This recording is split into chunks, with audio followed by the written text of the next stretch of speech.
اعوذ باللہ من الشیطان الرجیم، بسم اللہ الرحمن الرحیم۔ مومنین میں سے بغیر عذر کے بیٹھے رہنے والے اور اللہ کی راہ میں اپنے مالوں اور اپنی جانوں سے جہاد کرنے والے برابر نہیں ہو سکتے۔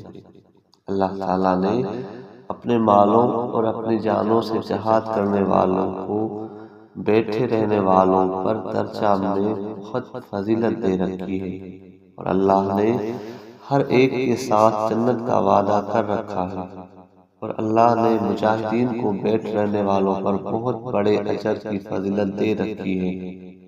اپنی طرف سے درجات اور مغفرت اور رحمت کا وعدہ، اور اللہ مغفرت کرنے والا رحم کرنے والا ہے۔ بے شک جن لوگوں کی روح فرشتے اپنی جانوں پر ظلم کرتے ہوئے نکالتے ہیں، کہتے ہیں کہ تم کس حال میں تھے؟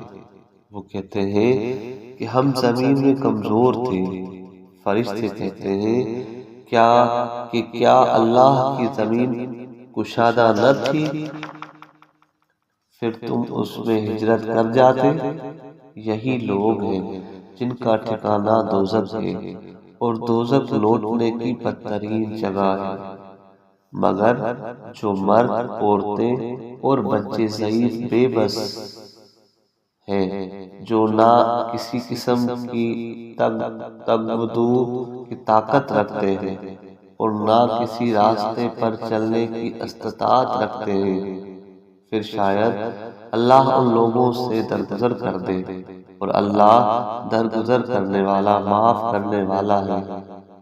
اور جو شخص اللہ کی راہ میں ہجرت کرے گا وہ زمین میں غنیمتوں کی بہت سی جگہیں، مواقع اور رزق کی کشادگی بھی پائے گا۔ اور جو شخص اپنے گھر سے اللہ اور اس کے رسول صلی اللہ علیہ وآلہ وسلم کی طرف نکلے گا، پھر اسے موت نہ آ پکڑا، تو بے شک اس کا اجر اللہ کے ذمہ ثابت ہو گیا، اور اللہ بخشنے والا مہربان ہے۔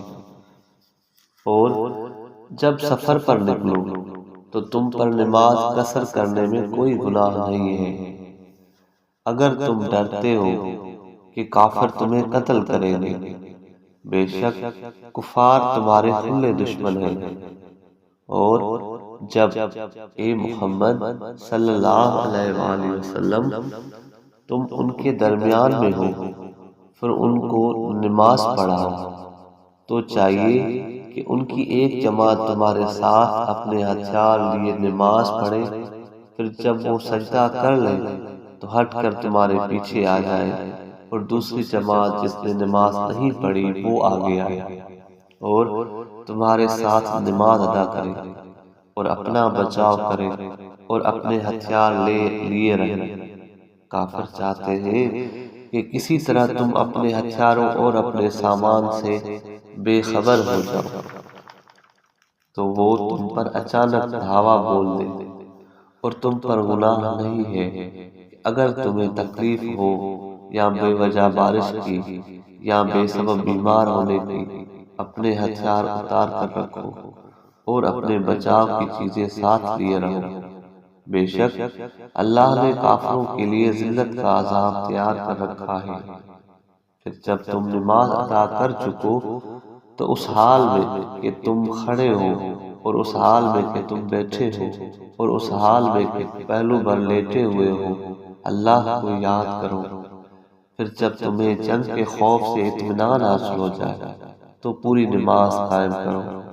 بے شک نماز مومنین پر مقرر وقتوں پر فرض ہے، اور دشمن قوم کا پیچھا کرنے میں سستی مت دکھاؤ۔ اگر تم نے رنج و غم دیکھا ہے تو انہیں بھی تمہاری طرح رنج و غم پہنچ چکا ہے، اور تم اللہ سے وہ امید رکھتے ہو جو امید وہ نہیں رکھتے، اور اللہ دانا حکمت والا ہے۔ اے محمد صلی اللہ علیہ وآلہ وسلم، بے شک ہم نے تمہاری طرف اپنی سچی کتاب نازل فرمائی ہے، تاکہ لوگوں میں اس چیز کے مطابق فیصلہ کرے جو اللہ نے آپ کو دکھائی ہے، اور خیانت کرنے والوں کی طرف سے جھگڑا کرنے والے نہ بنو۔ صدق اللہ العلی العظیم۔